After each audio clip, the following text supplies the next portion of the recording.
받으실 하나님의 말씀은 사도행전 10장 1절에서 5절까지 말씀과 44절에서 48절까지 말씀입니다.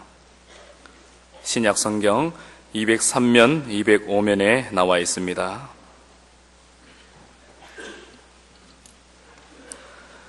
제가 봉독해 드리겠습니다.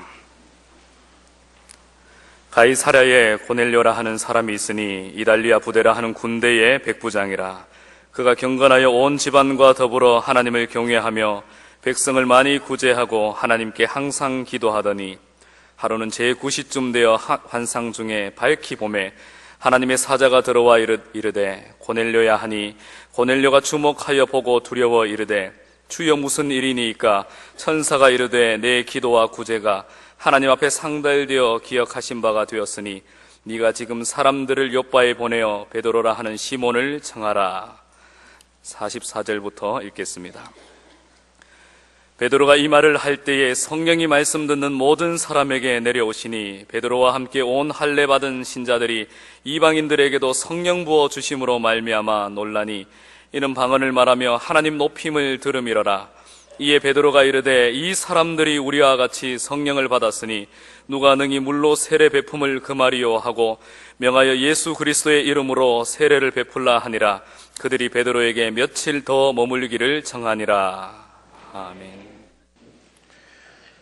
예수께서 부활 승천하신 후에 주님의 제자들은 예루살렘에 교회를 세워서 하나님 나라 확장 사역을 계속해 나가게 되었습니다. 제자들은 지난 3년 반 동안에 예수님으로부터 배운 것, 그리고 보혜사 성령께서 오셔서 저들 가운데 임재하시면서 가르쳐 주시고 인도하시는 것, 이런 것들을 통해서 멋진 교회, 이상적인 교회를 세워 나갔습니다. 그래서 초대교회는 성령 충만한 공동체, 예수님의 삶을 사는 소그룹 공동체, 표적과 기사가 연일 계속되는 놀라운 공동체로 성장해 갔습니다. 사도들과 성도들은 고난 속에서도 복음 전하기를 그치지 아니했습니다. 그리고 그들 가운데 거룩과 정직과 순결을 추구하기 위해서 매우 큰 희생까지도 치루어냈습니다. 그뿐 아닙니다. 사도들은 자신들의 목회 사역을 돕게 하기 위해서 믿음과 말씀과 성령이 충만한 사람, 집사 7을 선택했습니다. 그래서 오늘 신약교회에 일꾼 선출하는 기준을 제시해 주었습니다. 예수님께서는 그 7 집사 가운데 스데반 집사의 순교를 허용하심으로써 오늘 주님이 원하시는 교회의 모습이 순교하는 공동체임을 보여주셨습니다. 이 사도행전 오늘 본문 이 10장, 이것은 구원의 복음이 전 이방인에게로 퍼져 나가야 함을 보여주는 아주 상징적인 사건, 곧 고넬료 가문의 성령 강림 사건이 기록이 되어 있습니다. 베드로 일행이 로마 군인 고넬료와 그의 식솔들에게 복음을 전할 때에 하나님의 성령께서 강력하게 임하셨죠. 여러분, 당시 관습으로는 유대인이 이방인들과 같이 교제하고 같이 식사하고 이방인의 집에 찾아 들어가고 하는 것이 엄격하게 금지되어 있었습니다. 그래서 이 사도 베드로가 자기 힘으로는 갈 수가 없었어요. 하나님의 강권적인 지시에 의해서 고넬료의 가정을 방문하게 되고, 거기 45절에 나온 대로 하나님은 이방인들에게도 성령 부어 주심으로 이방인 전도를 확실하게 보정해 주셨습니다. 자, 오늘 말씀은 사도행전에서 보여준 바로 그 교회의 또 다른 특징, 이방인을 품는 공동체에 대한 말씀입니다. 먼저 초대교회 이방인의 품는 그 모습을 살펴보고 또 신구약 성경에 보여주는 하나님의 뜻을 생각해 보겠습니다. 그리고 오늘 우리 교회에 주시는 하나님의 음성을 듣는 시간이 되기를 주의 이름으로 축원합니다. 자, 첫 번째, 초대교회 이방인을 품는 모습을 같이 생각해 보겠습니다. 본문 44절에서 46절까지 우리 한 목소리로 하나님 말씀 받겠습니다. 베드로가 이 말을 할 때에 성령이 말씀 듣는 모든 사람에게 내려오시니 베드로와 함께 온 할례 받은 신자들이 이방인들에게도 성령 부어주심으로 말미암아 놀라니 이는 방언을 말하며 하나님 높임을 들음이러라. 이방인을 품었다. 이것이 사도행전 교회의 아주 놀라운 특징 중에 하나입니다. 여러분 10장과 11장 여기 고넬료 집에 일어난 사건을 길게 기록하는 이유가 어디에 있습니까? 사도행전이 뭐 그렇게 긴 책도 아닌데 고넬료 한 가정 전도하기 위해서 많은 지면을 할애하고 있는 이유가 뭡니까? 이 사건이 매우 중요한, 말하자면 신약교회의 하나님 복음이 전파하는 역사에 있어서의 터닝 포인트가 된 거죠. 로마의 군대 백부장 고넬료 이방인이었어요. 근데 하나님을 사모하는 사람이고 놀랍게도 가난한 사람을 구제하는 경건한 사람이었다 그랬습니다. 그래서 하나님께서 사도 베드로를 보내가지고 고넬료 가정을 예수 믿도록 만들 작정을 하셨습니다. 근데 베드로가 유대주의 그리고 유대인의 선민 사상 여기에 잡혀가지고 고넬료 가정 방문하는 것을 매우 두려워했습니다. 아이고 내가 갈 수가 없습니다. 아니 예수님을 통해서 이미 제자들이 두로와 시돈에도 가봤고요, 가리사의 빌립보 도상에서 벌써 그것이 유대의 경계를 떠난 곳이거든요. 그리고 사르밧 과부에 대한 이야기도 나누었고 나하만 장군에 대한 이야기도 예수님이 가르쳐 주시고 너희는 모든 민족으로 제자 삼아 땅끝까지 나가라 이 말입니다.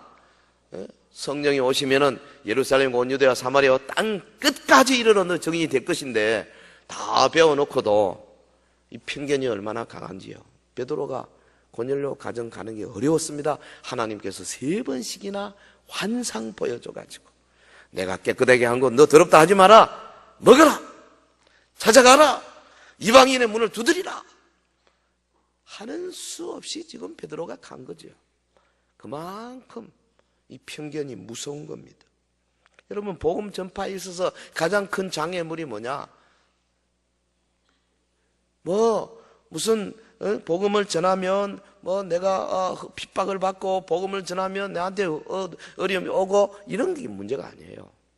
여러분 대로마 제국을 기독교 국교로 기독교화 만드는데 누가 제일 앞장섰습니까? 당시 최고 핍박 많이 받던 그 카타콤의 순교자들이 이 로마를 바꿔놓은 거 아니겠어요? 그러니까 사실은 상황이 어렵다고 하는 것이 복음 전도의 장애물이 될 수가 없어요. 뭐가 문제냐? 전도자의 마음 자세가 문제지요. 아이고 저 사람은 전 구원받은 사람 못돼. 저 사람은 아이고 저런 거한테는 복음 전할 수 없어. 전 내가 전해봐야 100점 100패야. 내가 틀림없이 친구 간의 의리가 끊어질 거야. 지레 그냥 내가 편견을 가지고 보는 겁니다. 도대체 여러분 하나님께서 복음의 은혜로부터 소외시킨 사람이 누굽니까?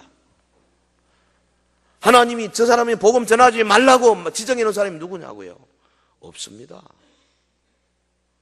하나님은 디모데전서 2장 4절에 분명히 말했습니다. 모든 사람이 구원받기를 원하시는 줄 믿습니다. 거기에 흑인, 백인 구별이 없어요. 황인 구별이 없어요. 배운 사람, 못 배운 사람, 혹은 상전, 노예 구별이 없습니다. 남녀, 노소, 동서, 고, 금 다 우리 주님은 구원받기를 원하시는 분이세요. 근데 사도 베드로는 3번씩이나 환상 보고 나서 겨우 그 편견을 그것도 완전하지는 못하죠. 약간 깨고 이제 갈 수가 있었어요. 도착했습니다. 그곳에 고넬료의 모든 식구들이 다 모여 있었습니다. 하나님의 말씀을 전했습니다. 그랬더니 놀랍게도 거기 44절에 베드로가 이 말을 할 때에 말도 아직 안 끝났습니다. 설교가 안 끝날 때입니다. 성령이 말씀 듣는 모든 사람에게 내려오시니 그랬어요. 그래서 베드로가 저들에게 세례를 주었다 그랬어요.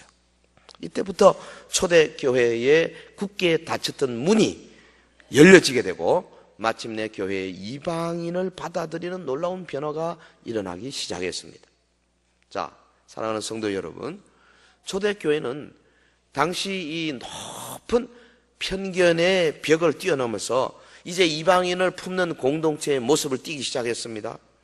초대교회 대표적인 교회가 어디입니까? 저 수리아의 안디옥 교회 아닙니까? 안디옥 교회는 소수의 유대인들이 있었지만 많은 이방인들이 모여왔습니다. 그래서 아예 처음부터 이방인 교회가 됐어요. 다양한 인물로 구성이 되었습니다. 근데 안디옥 교회가 최초의 선교사를 파송할 때 반목이나 대립의 그림자가 없었습니다. 그들은 오직 예수님에 대한 믿음이 그것으로 똥돌 뭉쳤습니다. 그래서 출신 배경이나 혹은 계층이나 인종을 초월해서 하나가 될 수가 있었어요. 갈라디아 3장 28절에 너희는 유대인이나 헬라인이나 종이나 자유인이나 남자나 여자나 다 그리스도 예수 안에서 하나이니라. 할렐루야. 그걸 그대로 이루었어요. 안디옥 교회가. 성도 여러분, 교회가 건강하다는 것이 뭡니까? 바로 이겁니다. 누구라도 와서 쉽게 어울릴 수 있는 공동체. 교회 안에는 조건이나 배경 때문에 소외되거나 혹은 무시되는 일이 없어야 합니다. 성도라면은 누구하고라도 화합할 수 있고 존경할 수 있고 서로 어깨동무할 수 있어야 된다 그 말이죠. 강한 자는 약한 자를, 신앙의 연륜이 오래된 자는 초신자를 섬기고 바르게 인도해서 그들로 하여금 굳건한 신앙을 가지고 정말 하나님 앞에서 강한 그리스도의 군사로 만들어낼 책임이 있어요. 그럴 때 우리 교회가 어떤 풍파에도 흔들리지 아니하는 건강한 교회, 정말 주님이 기뻐하시는 교회가 될 줄 믿습니다. 하나님의 사람 바울이 여러 곳을 전도 여행하면서 이방인을 찾아다니며 복음을 전했지 않습니까? 바울 사도의 주된 메시지가 무엇이었습니까? 한마디로 말하면 하나님께서 이스라엘만 아니라 모든 이방인들도 동일하게 구원하신다. 바울의 메시지입니다. 여러분, 그가 1차, 2차, 3차 전도 여행을 하면서 주로 이방인을 찾아다니면서 복음을 전했더니 유대에서부터 쫓아온 사람들이 바울이라는 저 친구 그냥 둘 수 없다. 그래서요, 막 40명이나 되는 사람들이 매복을 하고 바울이 지나가기를 기다리고 죽이려고 하고 대단했습니다. 유대인들에게 심하게 핍박받았습니다. 쫓겨났습니다. 매맞았습니다. 사랑하는 성도 여러분, 사도행전 교회는 당시 세상에 그렇게 높은 편견의 벽을 가지고 있음에 불구하고 그 세상 안에 있으면서도 과감하게 예수 그리스도의 가르침대로 편견의 벽을 허물어버리고 남녀노소, 인종, 혈통 혹은 민족 구별 없이 어느 문화 차이 없이 하나가 되어가는 아름다운 교회의 모습을 띄어가는 줄로 믿습니다. 이방인을 품는 공동체, 오늘 저와 여러분이 섬기는 우리 교회의 중요한 가치가 되어야 할 것입니다. 자, 두 번째로 우리 신구약 성경에 나타난 이 이방인을 품는 공동체에 관한 하나님의 뜻을 살펴보겠습니다. 하나님은 태초에 천지를 창조하시고 아담과 하와에게 에덴 동산을 창설해 주시고 그들이 범죄했을 때, 그들이 하나님과 멀어졌을 때에 아예 계획을 세우셨지 않습니까? 아담의 후손인 모든 인류를 구원해내겠다. 그래서 노아를 통해서 역사하시고 그 다음에 한 사람 아브라함을 불러내시고 아브라함을 통해서 이스라엘 민족을 이루시고 그래서 그 이스라엘 민족을 통하여서 모든 세상 사람들을 구원해낼 계획을 세우신 거죠. 유대인만 구원하는 것이 아니었어요.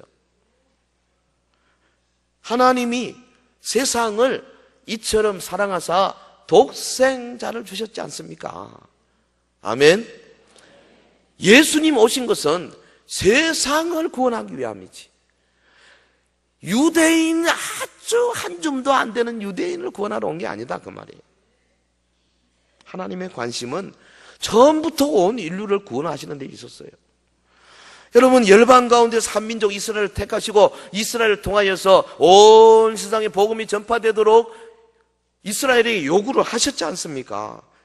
그러므로 이스라엘은 이방 나라와 담을 쌓거나 혹은 이방 나라보다 우리가 선택된 민족이다 하는 오만한 마음들을 품어서는 안 되는 민족이지요.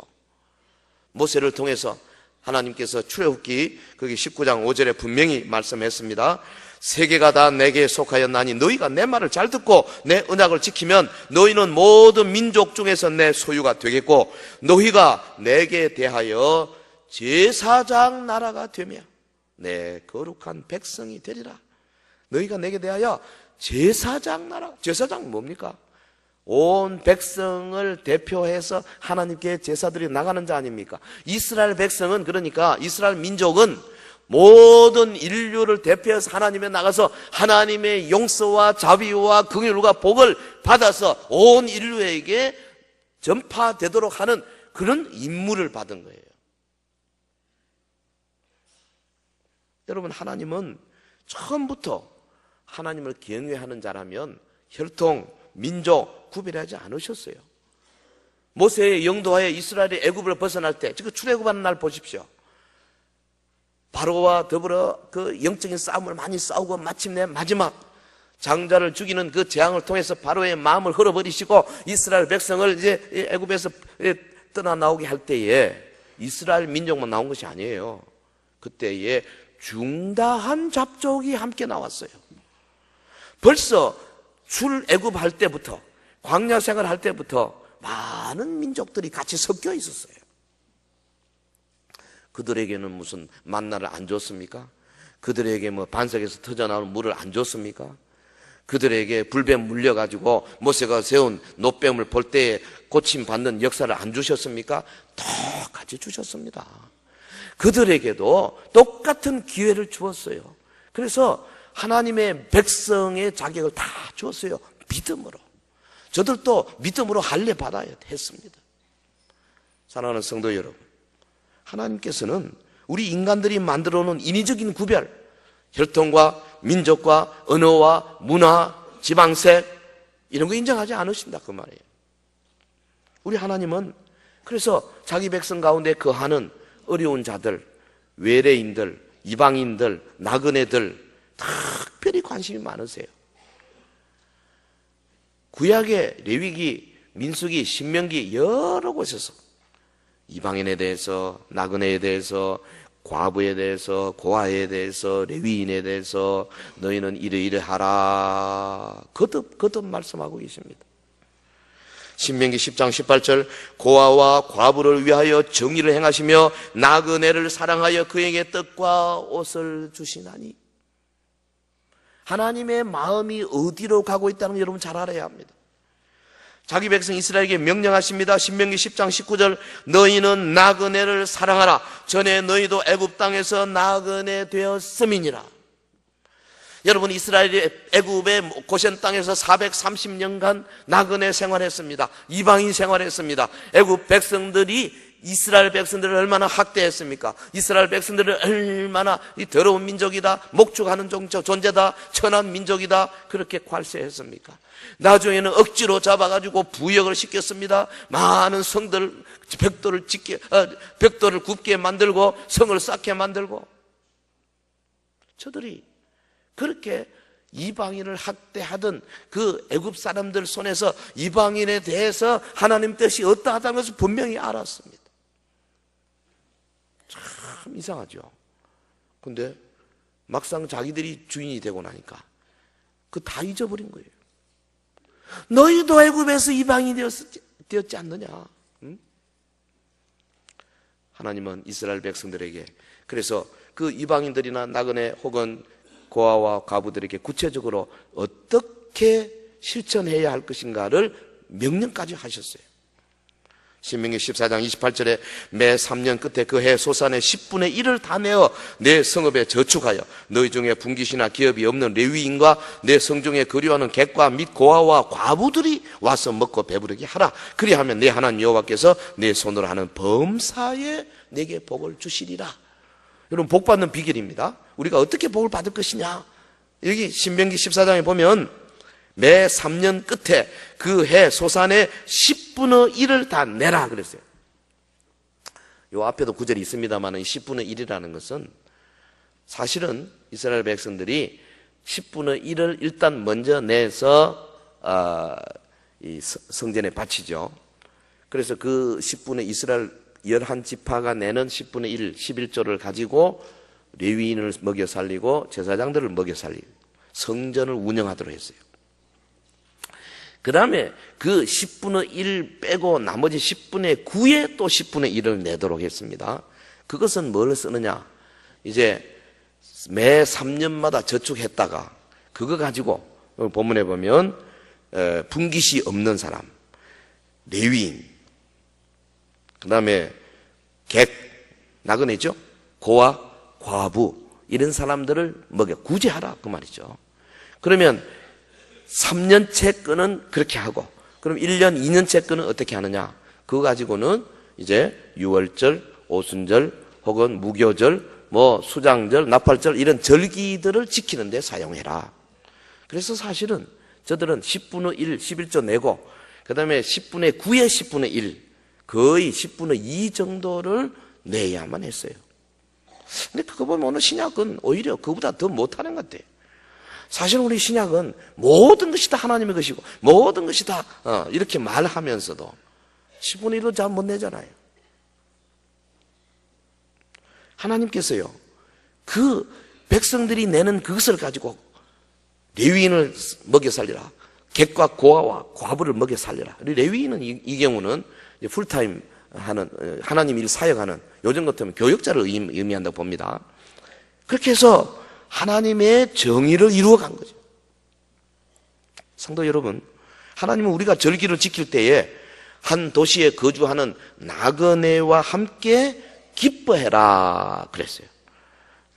신명기 16장 14절 절기를 지킬 때에는 너와 내 자녀와 노비와 내 성중에 거주하는 레위인과 객과 고아와 과부가 함께 즐거워하되, 여기도 또 고아, 과부, 객, 레위인 같이 나왔어요. 뿐 아닙니다. 시편 기자와 선지자를 통해서도 이방인을 보호하시는 하나님의 뜻을 명확히 보여주십니다. 시편 146편 9절에 보면 여호와께서 나그네들을 보호하시며 고아와 과부를 붙드시고, 예레미야 7장 5절에 너희가 만일 길과 행위를 참으로 바르게 하여 이웃들 사이에 정의를 행하며 이방인과 고아와 과부를 압제하지 아니하며 내가 너희를 이곳에 살게 하리니 곧 너희 조상에게 영원 무궁토록 준 땅이니라. 여러분요, 이 하나님의 뜻은 지금 가나안 땅에 거하는 이방인들을 압제하지 아니하고 이방인들을 소수민족이라고 괄시하지 아니하고 그들을 붙들고 함께 어울려 살도록 하면 하나님께서 이스라엘 백성들을 영원토록 그곳에 살게 하겠다, 그렇게 말씀하죠. 이거 구약이 이야기고 신약은 관계없느냐? 구약이 신약이고 신약이 구약이에요. 이 구약을 신약으로 그대로 적용해서 해석해야 되는 겁니다. 하나님의 뜻은 처음부터 온 인류를 구원하는 데 있어요. 하나님 앞에는 유대인이나 이방인은 구별이 없습니다. 이 본문 사도행전 10장 28절을 보면 베드로가 이제 이 사실을 깨달은 거죠. 유대인으로서 이방인과 교제하며 가까이 하는 것이 위법인 줄은 너희도 알거니와 하나님께서 내게 지시하사 아무도 속되다 하거나 깨끗하지 않다 하지 말라 하시기로.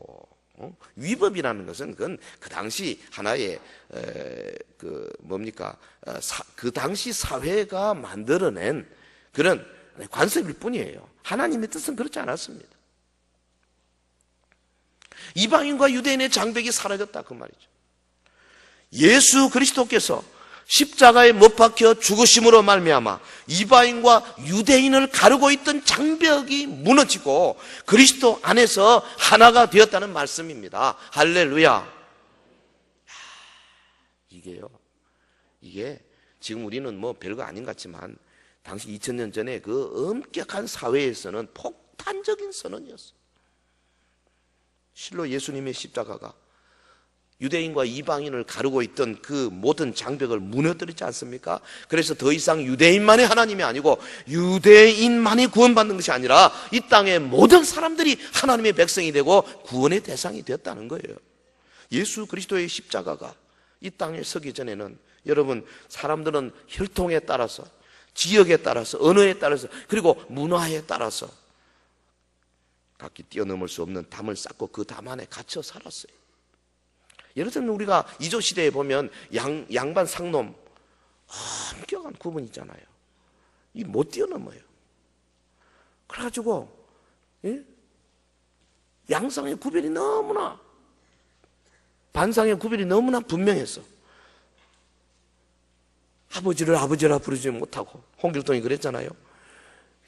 자기 아버지인데 자기 엄마가 정실 부인이 아니기 때문에, 그래 소실의 소생이다. 그래서 아버지를 아버지라 부르지 못하고, 그러니까 막 나가서 그냥 막 반란을 일으킬 정도로 얼마나 그 사회가 경직되어 있었습니까?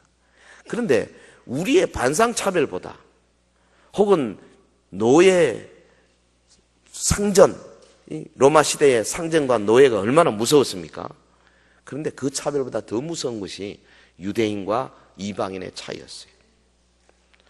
아주 유대인들은 전통적으로 이방인들을 개, 돼지 취급했습니다.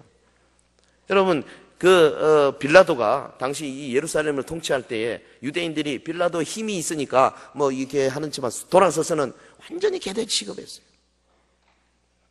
그거를 로마의 총독들이 못 견뎌한 거죠.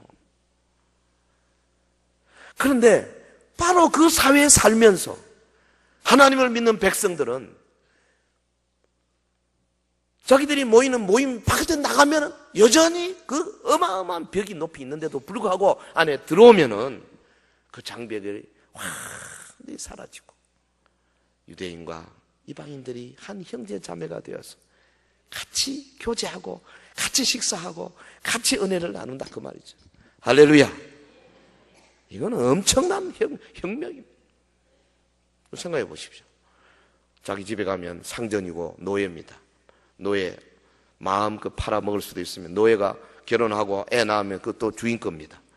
그런데 그 노예와 상전이 교회에 딱 왔습니다. 같은 자리에 앉습니다. 같이 예배 드립니다. 어떤 경우는 노예가, 자기 집의 노예가 상전보다 교회에서 더 중요한 직책을 맡을 수도 있습니다. 밖에 나가면 철저하게 상전과 노예지만은 안에 들어오면 그러한 어마어마한 혁명적인 변화가 그들에게 임하게 된 거예요. 누구로 말미암아? 예수 그리스도의 피 묻은 십자가로 말미암아. 할렐루야. 그래서 예수 믿는 사람들은 비록 혈통이 다르고 언어가 다르고 문화가 달라도 모두 한 가족 한 식구처럼 서로를 인정하며 사랑할 수가 있게 된 거예요. 사도 바울이 이 위대한 진리를 에베소 교회에 보낸 편지 속에 분명하게 보여주었습니다. 에베소 2장 11절에 그러므로 생각하라. 너희는 그때 육체로는 이방인이요 손으로 육체에 행한 할례를 받은 무리라 칭하는 자들로부터 할례를 받지 않은 무리라 칭함을 받은 자들이라. 할례 받은 무리로부터 너는 무할례자다 이렇게 칭함을 받은 자들이라는 거예요. 그때 너희는 그리스도 밖에 있었고 이스라엘 나라 밖에 사람이라 약속의 언약들에 대한 외인이요 세상에서 소망이 없고 하나님도 없는 자였다. 그때 너희는 소망이 없는 자였다. 약속 바깥에 있는 자였다. 외인이었다. 이방인이었다. 그런데 14절 13절 이제는 전에 멀리 있던 너희가 그리스도 예수 안에서 그리스도의 피로 가까워졌느니라. 할렐루야. 여러분, 에베소 교회 보낸 편지, 에베소 교회가 대부분 이방인 교회 아닙니까? 그들에게 하는 말이 이제는 그리스도 예수 안에서 그리스도의 피로 가까워졌다. 놀라운 은혜의 말씀입니다. 14절에 그는 우리의 화평이신지라 둘로 하나를 만드사 원수된 것 곧 중간에 막힌 담을 자기의 육체로 허셨다. 15절 법조문으로 된 계명의 율법을 폐하셨으니 이는 이 둘로 자기 안에서 한 세 사람을 지어 화평하게 하시고 또 십자가로 이 둘을 한 몸으로 하나님과 화목하게 하려 하심이라. 여러분, 사도 바울의 말처럼요, 우리는 서로에 대하여 이제는 외인도 아니고 손도 아니라는 거예요. 서로를 갈라놓았던 모든 장벽은 예수님의 십자가로 말미암아 완전히 제거되었다 선언하고 있습니다. 이제 우리는 오직 하나님 안에서 한 백성이요 한 건속이다. 갈라디아 2장 28절 너희는 유대인이나 헬라인이나 종이나 자유인이나 남자나 여자나 다 그리스도 예수 안에서 하나이니라. 할렐루야. 여러분 마음속에 예수님의 피 묻은 십자가가 온전히 서 있으십니까? 그러면 서로를 내 피부지처럼 사랑하고 아껴 주어야 할 것입니다. 성격이 다르고 언어가 다르고 피부색이 다르고 행동 방식이 달라도 서로를 이해해주고 인정해야 주는 것이 하나님의 뜻이에요. 정녕 여러분은 예수님의 십자가를 힘입어서 마음속에 있는 모든 장벽을 무너뜨리고 그리스도 안에서 성도 간에 투명하고 진실한 사랑을 나눌 수 있게 되기를 간절히 바랍니다. 자, 그러면 우리가 어떻게 이방인을 품는 교회가 될 수 있을 것이냐? 이방인을 품는 교회가 되려면 이방인을 품는 공동체. 사도들과 당시 유대계 성도들은 유대인과 이방인 사이에 높이 세워진 그 담을 과감히 헐고 이방인들을 공동체 안으로 받아들였어요. 우리 교회가 이방인을 품는 공동체가 되려면 어떻게 해야 될까? 21세기 한국 이 사회에서 이방인을 품는다는 것이 무엇을 의미하는 것인가? 이 본문 45절 46절을 보면 베드로 일행은 고넬료 가족이 성령에 감동되어 방언을 말하고 하나님 높이는 것을 보고 놀랐다 그랬어요. 왜 놀랐을까요? 예상치 못한 겁니다. 뭘 예상했기 때문에 이렇게 놀랐을까요? 아니, 하나님은 오직 유대인의 하나님이요. 그래서 하나님은 이방인의 하나님이 아니라고 생각했는데 반신반의하고 왔는데 이 자리에서 보니까 막 성령께서 강림하시고 그래서 저들이 막 방언을 말하고 예언을 말하고 하나님을 높이고 찬양을 하고 자기들이 오순절에 했던 것과 똑같은 모습을 하더라 그 말이죠. 이야, 이럴 수가 있나? 어? 하나님이 유대인만 좋아하는 줄 알았더니 이제 보니까 그것도 아니네. 깜짝 놀란 거. 얼만큼 저들의 편견이 많았던지 그 편견의 벽을 깬다는 게 그렇게 어려운 거예요. 평소에 여러분 내가 분명한 진리라고 생각해 왔던 일들도 사실은 주관적인 편집과 아집일 수가 있거든요. 편견, 이거 우리가 가지고 있는 이 전통이나 혹은 우리의 이 사고방식 생각들, 우리가 가지고 있던 경험들에서 나오는 많은 생각들 가운데 편견이 있을 수 있어요. 하나님의 말씀, 하나님의 진리 아니고는 과감하게 바꿔야 합니다. 말씀은 바꿀 수가 없어요.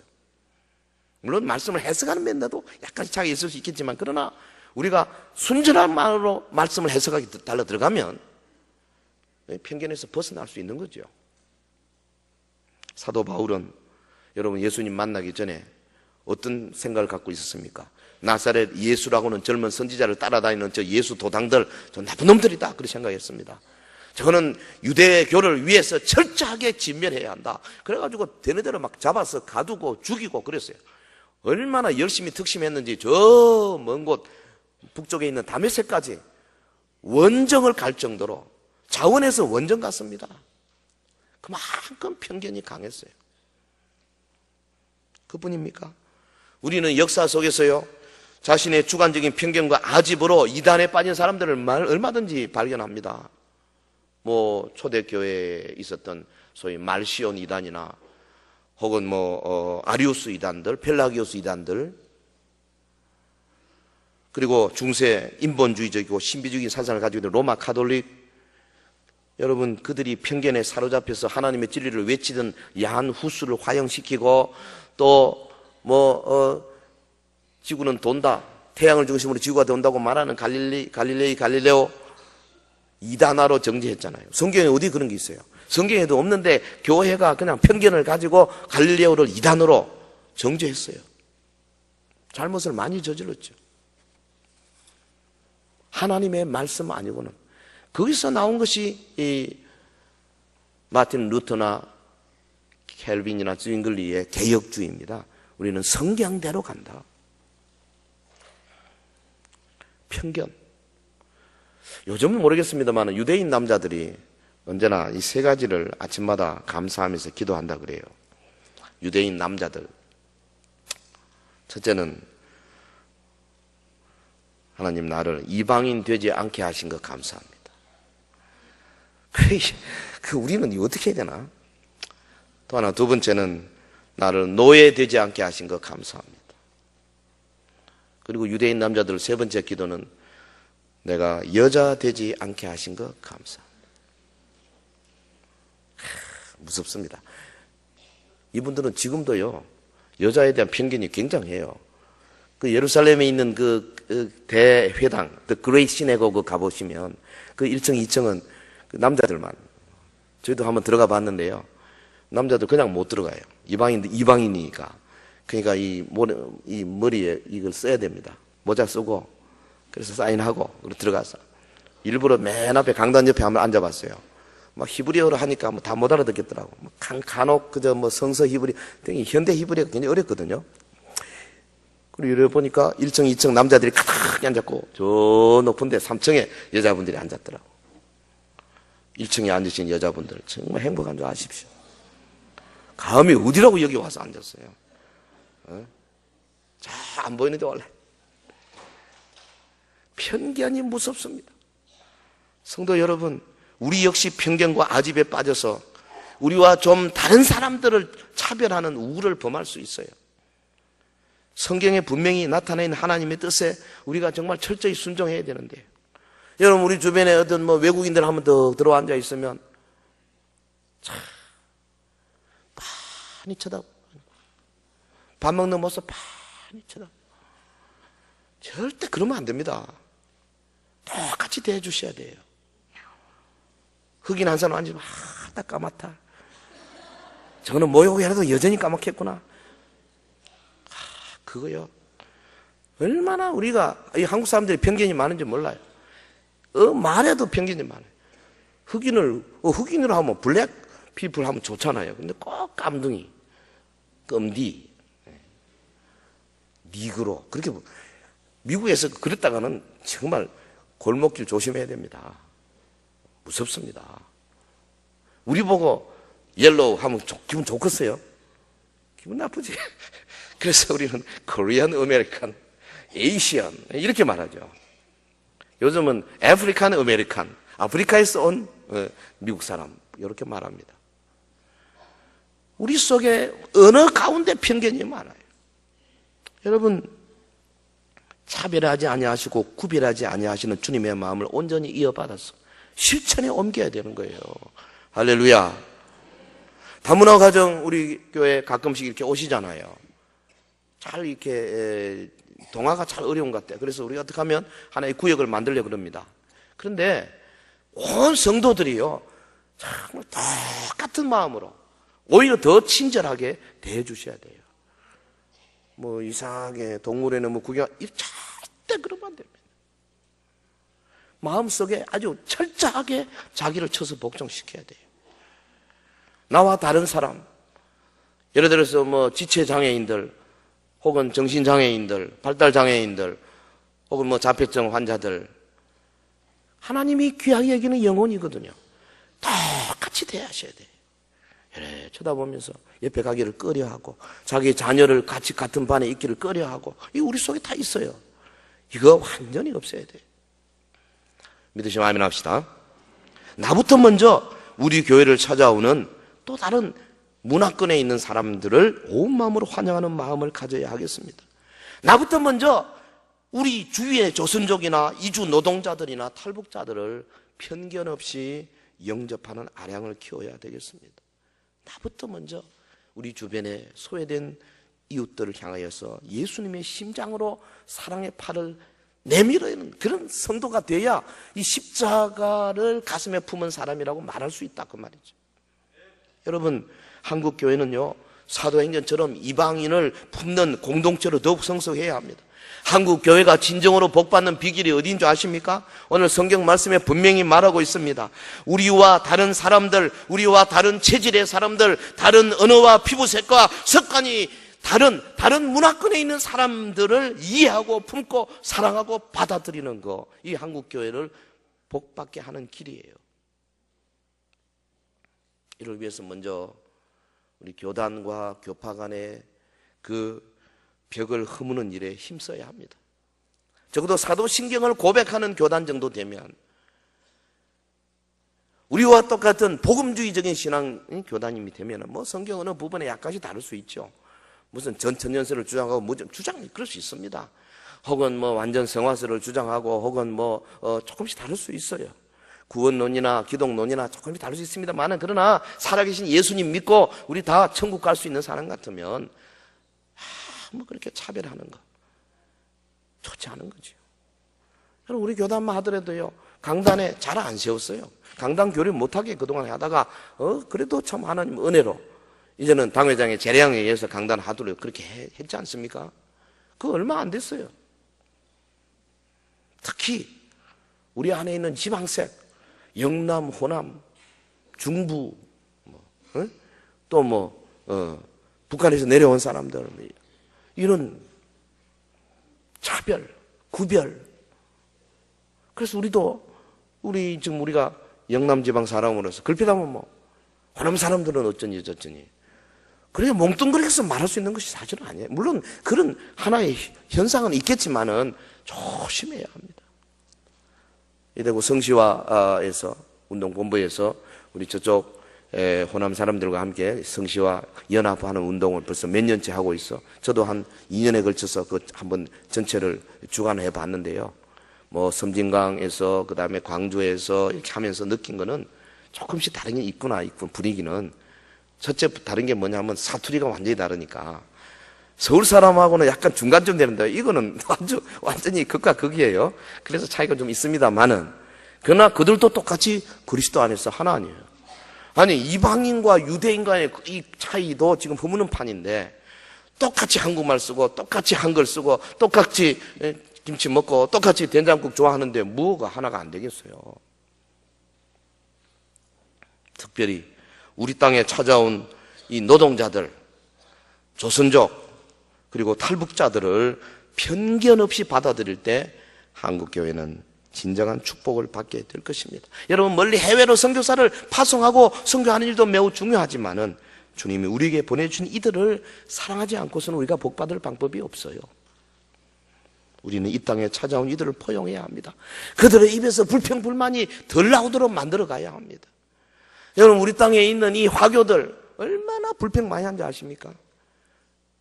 전 세계에서 화교가 견디지 못하고 떠나가는 나라는 오직 한국밖에 없다고 그러잖아요.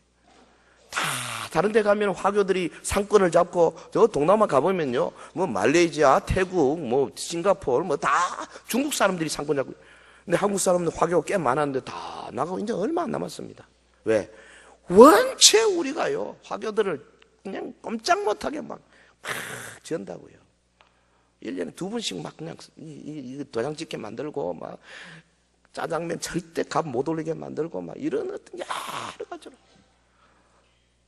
미국에서 만난 화교, 한국에서 30년 살았던 화교를 만나봤더니 막 입에 거품을 울면서 코리아를 욕을 하더라고요. 지금 우리가 알게 모르게 이런 면에서 우리가 하나님의 복을 가로막고 있는 것이 아닌가. 물론 사회가 그렇게 하는 건 우리가 어쩔 수 없지만은 그러나 교회만이라도 이런 일에 눈을 떠야 할 것입니다. 특별히 우리는 이 땅에 찾아온 이들을 포용하고 우리 주위에 힘없고 약한 자들을 찾고 소외된 자들을 품어야 합니다. 저 중국 땅에서 불안한 나날을 보내고 있는 30만 탈북 난민들을 위해서 정말 우리가 눈시울이 뜨거워지고 두 주먹을 불끈 쥐는 그런 참 마음의 감동이 있어야 안 되겠어요? 여러분 안에 이방인을 품는 넓은 마음이 가득해지기를 예수 이름으로 축원합니다.